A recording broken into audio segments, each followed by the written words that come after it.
네, 이어서 진짜 전략 시간입니다. 심도 깊은 압축된 전략, GFM 투자연구소 이준우 소장과 함께 세워보도록 하겠습니다. 어서 오세요. 네, 안녕하세요. 네, 이번 주 미국에서는 잭슨홀 미팅을 기다리고 있고 국내에서는 오늘 또 한국은행의 금통위가 네, 열리게 그렇습니다. 됩니다. 예. 가계부채라든지 인플레이션 우려 때문에 금리 인상에 대한 얘기가 계속해서 나오고 있는데 과연 지금 우리 시장이 이를 어느 정도 선 반영을 한 것인지 금통위 결정 이후의 시장에 대한 전망 어떻게 보고 계세요? 네. 이제 그야말로 뭐 이번 주에 빅 이벤트가 이제 오늘부터 시작합니다. 금통위 그리고 잭슨홀 미팅은 비대면으로 이렇게 전환되면서 사실상 내일 있게 되는 파월 의장의 그냥 그 화상으로 하는 연설이 이제 네. 메인 이벤트가 되겠죠.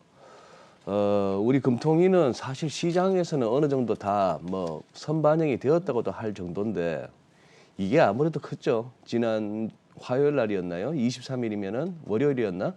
청와대 이호성 정책실장이 발언 말입니다. 슬라이드도 한번 보면서 말씀드리자면은 국회에서 하셨던 저 얘기. 우선 뭐 오른쪽에 나온 전세값 상승에는 여러 요인이 복합적으로 작용하고 있다. 근데 이 여러 요인이 설명이 저로서는 좀 뭐 부족해 보입니다. 강남 지역 중심으로 이주 수요가 발생했고 매매 가격이 올라서 전세값도 동반 상승했다. 이게 집값 상승, 전세값 상승의 이유라는데 어쨌거나 지금 이제 금통위에 맞춰보자면은 관련 발언 중에 이 저금리 상황이 전반적인 어떤 전세값 올리는 작용을 하고 있다 이렇게 얘기됐죠. 그 이어서 나온 얘기가 가계대출 관리 얘기가 나왔습니다.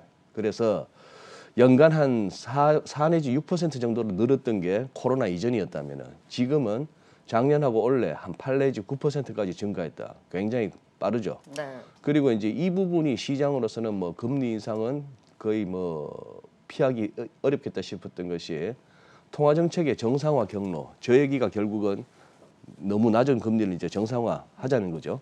그래서 선제적으로 조정되지 않으면 금융 불안정의 요인이 될 수 있겠다. 자, 지금 이제 저렇게까지 얘기하는 거는 갑자기 이제 정부에서는 이쪽에다 눈길을 둡니다. 가계 신용. 지금 숫자 보시면은 지난 2분기 말 우리가 1,805조 9천억이라는 얘기니까 전분기에 1,764조에서 한 41조가 는 겁니다. 네. 3개월 사이에. 전년 1년 사이에는 168조 6천억 늘었고 참 어마무시하게 느네요. 많이 늘었네요. 많이 늘었죠. 여기서 이제 뭐 가계 대출이 대부분이고 판매 신용은 우리가 뭐 쉽게 말하면 카드 긁어서 빚도 빚이니까. 네. 네. 그렇게 볼 수 있겠고. 자, 그렇다면은 이것 때문에 그러면 금리를 올리겠다라는 것이 청와대에서 나온 신호죠. 네. 그리고 우리 시장에서는 또 국민들은 그렇게 얘기하죠. 한은이든 연준이든 항상 통화정책의 독립성을 갖다가 얘기하고 있습니다만 세상은 다 알죠. 그건 뭐 말일 뿐이라는 거. 그런데 이제 이게 이제 과연 금리를 올릴 수 있을까 하는 또 근거 중에 하나가 지금 이제 지난번에 그 로버트 카플란 델라스 연방은행 총재가 나름 매파였는데 갑자기 말이 바뀌었잖아요. 그러니까요. 예, 그 이후로 지금 이제 이 코로나 문제입니다. 갑자기 확진자나 사망자 수가 슬쩍 늘고 있다. 이거는 전 세계 현상이고 월드미트의 자료입니다. 우리는 뭐 조금 전 세계 추이보다 조금 최근 들어서는 더 심각한 것처럼 보이죠. 네. 제 주변에는 없어요 아직까지 코로나 환자가. 저는 격리됐다가 나오긴 했어요. 최근에. 직접? 저는 좀 체감을 했어요. 아, 그러셨구나. 네. 네. 그러니까 확진자의 접촉이 있다 보니 네. 그런데 느낀 게 다 다른가요? 느낌이 서로 다르죠. 네네네. 자, 어쨌거나 이것 때문에 그러면은 금리 올릴 수 있겠느냐 하는 거에 미국이나 한국에서 갑자기 이제 생긴 그 금리 인상이 조금 두려운 측에서의 기대입니다. 네. 그런데 지금 이제 보세요. 이제 우리 3년물하고 10년물 국고채 수익률 보시면은 단기는 벌써 오르고 있고 장기가 안 오르죠. 뭐 단기가 오르는 것은 어느 정도 미국 같으나 우리나 할 것 없이 통화 정책 갖다 어느 정도 반영한다고 볼 수 있는 겁니다. 지금 거의 뭐 연초 대비 한 50bp 올랐으니까 벌써 한 금리 인상 2번 할 것 정도는 반영돼 있다고 볼 수 있는 거죠. 어느 정도 다 선반영이 예, 된 거네요. 돼 있다고 볼 수 있습니다. 저희 이제 1.936인데 우리가 10년물이 1.936이고 미국 한번 보시죠. 미국하고도 겹쳐 봅니다. 전반적인 이렇게 장기물 수익률은 비슷해요. 미국이나 한국이나. 근데 우리가 1.936이고 미국이 1.332면은 그러니 많은 채권 전문가들이 말씀하시는 그거 있잖아요. 증시에서는 외국인들이 매도하는지는 몰라도 채권 쪽으로는 계속 돈 들어오고 있다고. 저 정도 수익률이면 정말 매력적입니다. 네. 한국 정부에서 발행하는 뭐 한국 정부가 부도야 내겠습니까? 뭐 굳이 독일이나 프랑스 같은데 마이너스 금리 그쪽에다 할 이유가 있을까요? 뭐 그런 생각이 들어서 네. 이제 하는데 뭐 이제 결국은 이 부분도 신경 쓰이네요. 골드만삭스는 연내 2회 정도의 금리 인상을 주장합니다. 그래서 자 지금 이 표는 그거죠.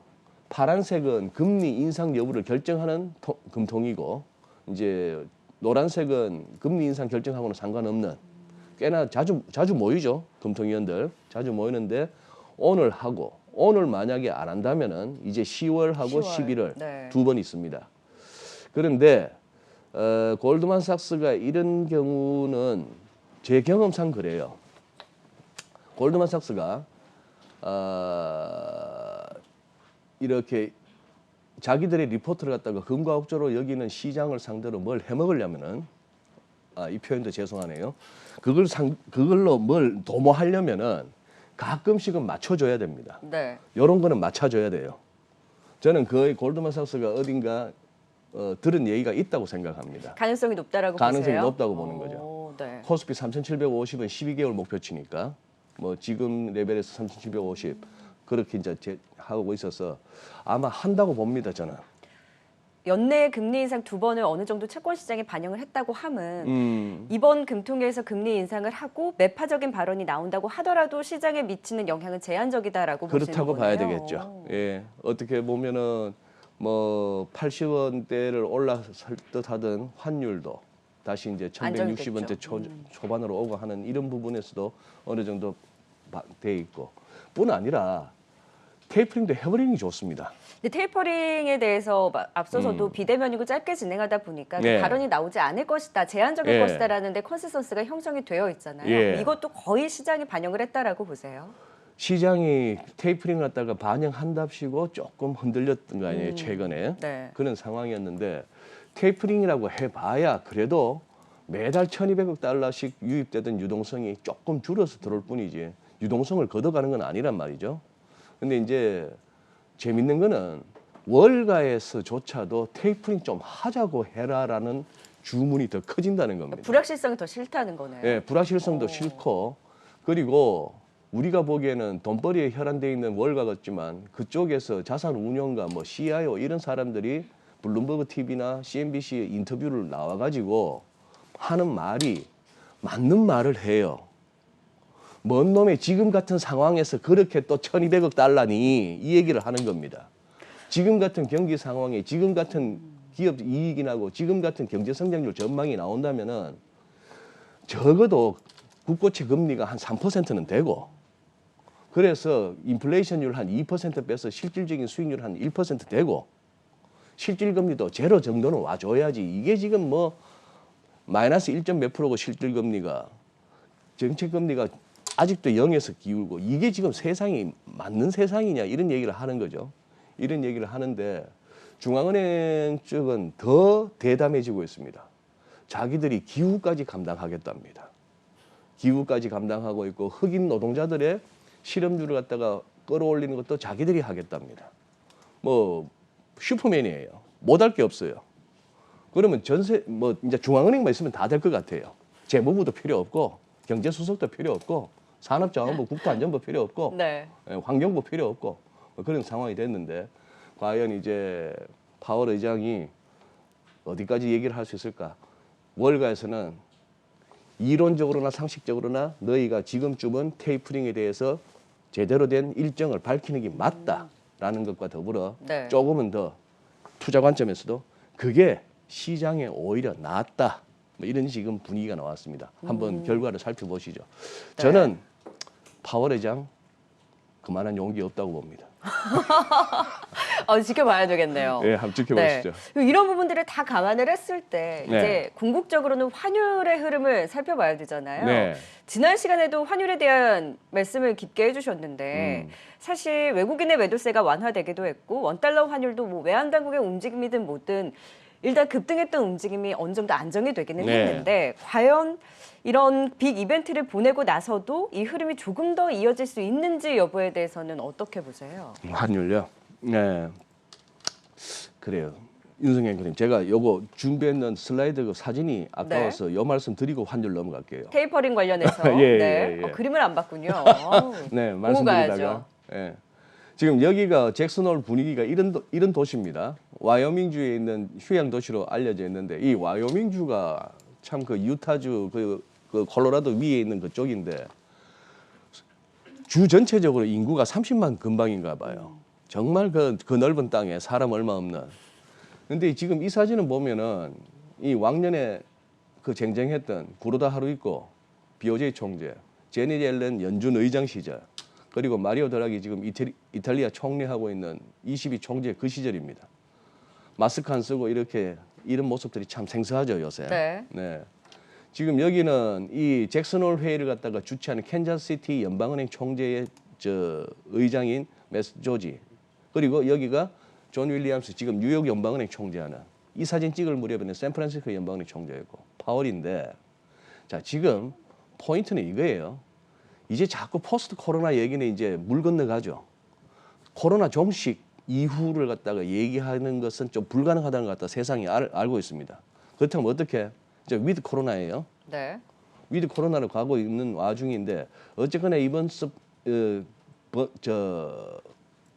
잭슨홀과 관련해서 우리 투자자 여러분께서는 이 두 가지 서프라이즈에 대비하셔야 됩니다. 하나는 호키시 서프라이즈예요. 생각지도 못했던, 저는 못할 거라고 생각했지만 갑자기 파월 의장이 용기를 내든지 그래서 테이퍼링에 대해서 언급을 하는 거예요. 그러면 시장이 조금 깜짝 놀랄 것 같습니다. 시장은 지금 다시 약간 연준의 테이퍼링에 대해서 좀 이렇게 느슨해졌어요. 조기 테이퍼링에 대한 우려가 완화됐죠. 우려가 조금 최근 네. 며칠 사이에 굉장히 완화됐어요. 특히 카플란 총재 발언 이후로 그런 상황인데, 반면에 더비스 스프라이즈도 있죠. 여기서 오히려 파월 의장이나 연준이 더 화끈하게 말이죠. 네. 우리가 보기에는 이 세상이 정말 우리가 안 돕고는 안 될 것 같아요 해서 더 할 것처럼 막 나올 수도 없잖아 있습니다. 뭐 그런 상황이라서, 그래서 시장은 양쪽 다 이제 열려 있는 상황이고, 환율은 지금 어느 정도 지금 반영이 뭡니까? 요 부분에서 이렇게 한번 보시죠. 일단 달러 월간 차트, 일간 차트를 보시면은 키는 요겁니다. 지금 조금 기술적 관점으로 보자면요, 62원 근방에는 요 갭 말이에요. 최근에 올라왔던 가파르게 올라오는 와중에 갭이 하나 발생했는데 네. 통상적으로 이 갭은 채워지는 겁니다. 조금 갭은 채우고 가는데 이 갭이 채워질까 안 채워질까가 조금 관건이에요. 여기에 지금 잭슨홀이 됐건 뭐가 됐건 금통위가 됐건 이걸 또 채우면서 조금 60원 아래로 50원대까지 40원대까지도 가는 장이 되려는지, 이 정도에서 그치고 갭 못 채우고 다시 위로 방향을 틀지는 상당히, 갭을 못 채우고 위로 트면은 이 환율은 많이 갈 수도 있습니다. 많이 갈 수도 있고, 그다음에 이렇게 한번 보시죠. 이렇게 몇 가지 겹쳐봅니다. 우리 달러원 환율은 딜러들이 분명 글로벌 달러 시세하고 연동해서 포지션을 잡습니다. 달러 인덱스하고 붙어 다니는 거 보이시죠? 이런 상황이고 거의 붙어 다니죠. 달러가 강하면 우리 서울에서도 환율 올라가는 거고. 그렇죠. 자, 그다음 요거 두 번째 요거. 최근 들어서 우리가 좀 급했던 중에 이유 중에 하나는 또 이 프록시 개념이 또 들어옵니다. 프록시 개념이 결국 대체 뭐냐 하면은 최근 중국 상황을 봤을 때는 달러 위안 환율이 지금보다는 더 높이 가는 게 상식적이에요. 네. 그렇게 외국인들 입장에서 무슨 이런저런 규제가 빵빵 터지면서 주식 막 빠지고 할 때 외국인들이 매도도 많았다면은 들고 나가는 달러가 많았을 텐데, 이게 좀 눌린다는 얘기는 중국에서 또 국영은행을 통해서든 뭐든 외환 시장에 은근히 지금 개입을 하고 있단 말입니다. 그러면 딜러들은 어떻게 하느냐? 야, 그러면은 조금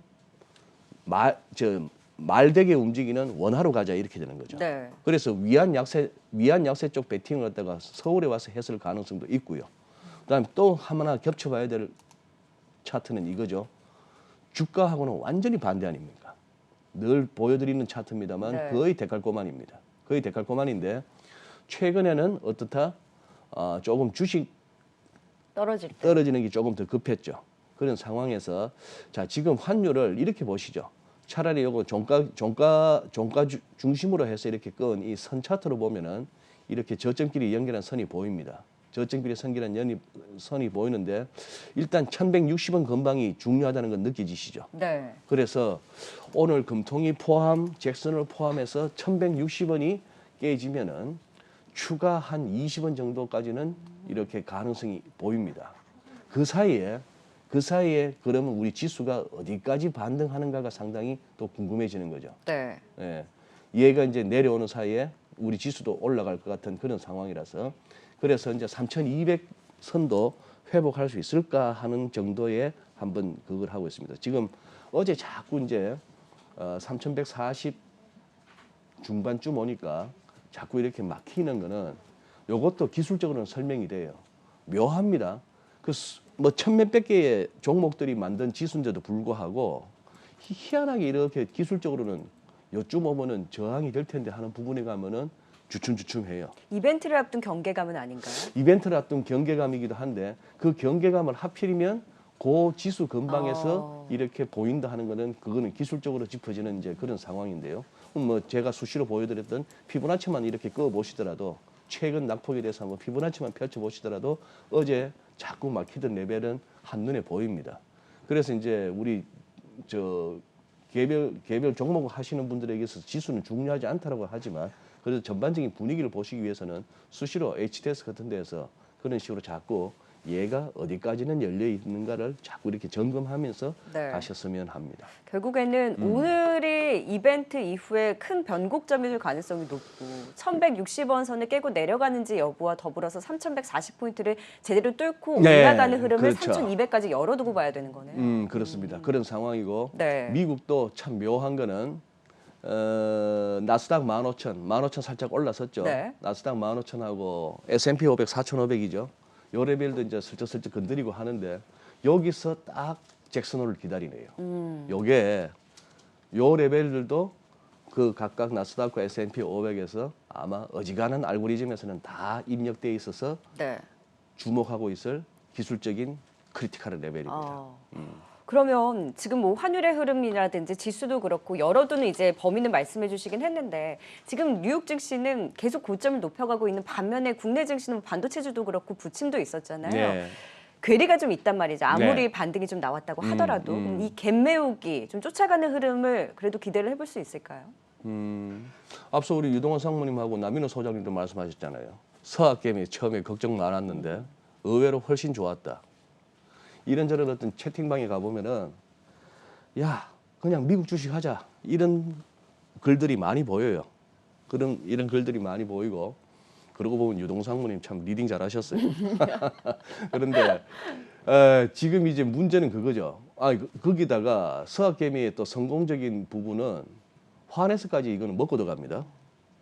어떻게 보면은 꼭 먹고 들어간다고는 볼 수가 없겠구나. 작년에 이렇게 많이 이렇게 들어갔다고 본다면은 작년 환율 레벨이 지금보다 뭐 꼭 높았다는 보장은 없지만 최근 들어서 했던 분들은 이거 환이 벌써 뭐 한 1,080원 어라운드에서 1,160까지 왔어, 1,180까지 100원 정도가 더 올랐으니까 주식에서도 수익 내고 환 차익 측면에서도 뭐 나쁘지 않고 그런 상황이 되었습니다. 이게 이제 자꾸 이렇게 되고 국내 주식이 미국 빠질 때는 더 빠져버리고 네. 미국 오를 때는 덜 따라오르고 하면은 이게 이제 자꾸 그거 하는 거죠. 그런데 고질병이에요. 고질병이죠. 근데 일견 그렇게도 생각할 수 있습니다. 예를 들어 기관들이나 연기금이나 할 것 없이 우리가 하는 말은 그렇죠. 이럴 때 좀 기관이나 연기금이 좀 구원투수 역할을 해주지 하는데 그렇다고 계속 담을 수는 없는 게 우리 증시의 시가총액 비중이 전 세계 글로벌 증시에서 차지하는 비중 보면은 정말 미미하단 말입니다.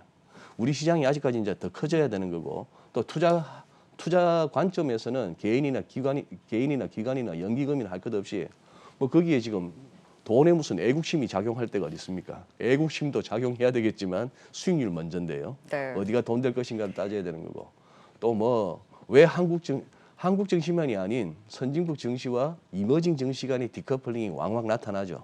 그걸 갖다 뭐 양털깎이라고도 얘기도 하고 합니다만 양털이 많이 길었습니다. 그거 양털깎이 소리 안 들은 지가 벌써 십수년째예요. 네. 금융위기 이후로는 그런 상황이 됐는데 한 번은 깎으려고 덤비겠죠. 한 번은 깎으려고 덤비겠지만 그게 조금 가까워졌나 싶어서 이제 시장은 조심스러운 거고 그리고 미국도 사상 최고치 경신 중이라고는 계속 얘기는 하지만 사실상 꼬물꼬물거리면서 올라가고 있어요. 꼬물꼬물거리면서 올라가고 있고 꾸역꾸역. 네. 그리고 아까 말씀드린 얼추 나온 것 같으니까 단기적으로는 4,500, 15,000 뭐 이런 레벨들이 그런 상황 하에서 이제 어떻게 보느냐 하는 겁니다. 그러나 지금 보니까 통화 정책의 변경 그리고 어떤 지표나 실적에서의 어떤 뭐 피크아웃 뭐 이런 식으로 해서 장이 꺾일 것 같지는 않습니다. 여전히 밀리면 사겠다는 세력은 한국이나 미국이나 많아요. 네. 그리고 돈도 많아요. 그리고 아직까지도 딱히 할 게 주식 말고는 없어요. 네. 소는 누가 키우나 싶은데 소는 누군가 키우겠지. 그걸로 그냥 주식밖에 할 게 없는 환경이에요. 카지노를 가겠습니까? 경마장을 가겠습니까? 주식하죠. 네, 보드 카페를 가서 카드라도 네. 하이로라도 한번 치겠습니까? 당구장도 갬페이도 못 칩니다. 주식밖에는 할 게 없는 시절이에요. 그래서 그거 하긴 합니다만 그래서 아마 장이 무너진다면은 어떤 경제적인 요인이 아닌 것 같아요. 네. 뭔가 정치적인 요인, 국제 지정학적 요인 이런 것들이 아닐까 싶은 생각을 좀 하고 있습니다. 대기 매수세 한번 믿어보도록 그러시죠. 하겠습니다. 네. 네, 지금까지 진짜 전략 GFM 투자연구소 이진우 소장과 함께했습니다. 오늘 말씀 고맙습니다. 네, 감사합니다.